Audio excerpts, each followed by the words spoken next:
Десетици илјади луѓе од Јапонија се скенирани за изложеност на радиација од страна на медицински тимови кои носат специјална облека и гајгерови бројачи. Кога радиоактивен јод влегува во телото, се сместува во тироидната жлезда. Децата се особено ранливи.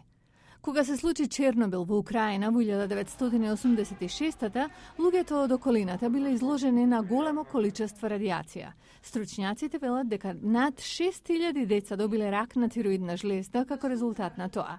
Доктор Едвин Лајман е од Унијата на загрижени научници. Радиоактивноста кај децата може да ја оштети ДНК и да влијае на начинот како клетките се делат. Кај нив клетките побрзо се делат затоа што растат.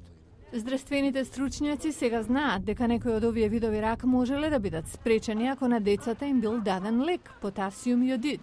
Но ако не сте скенирани, невозможно е да се знае колку радиација вашето тело абсорбирало.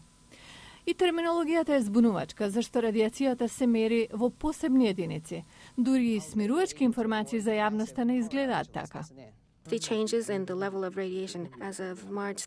Професорот Роберт Бейкер од Универзитетот во Тексас ги проучувал ефектите од радиација околу Чернобил.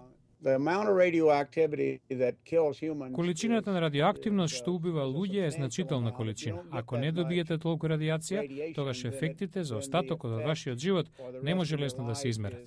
Тоа што е важно е не само количината од тој еден пат непосредна изложеност, туку и на колку радиација лицето е изложено на час или редовно во текот на недели и месеци. Изложеност од 4 или 5 сеиверти, единици за радиација на час, може да бара трансплантација на кускена срж. Преглед од Институтот за технологија на Масачусетс вели дека највисоко ниво на радиација досега од централата Фукушима било околу 400 милисиверти, стапка што е доволно висока да предизвика чувство на слабост во рок од 2 до 3 часа. Тоа ниво брзо опадна и другите читања беа далеку помали. Освен тоа, нивоата на радиација рапидно опаѓаат на поголема оддалеченост од оштетената централа.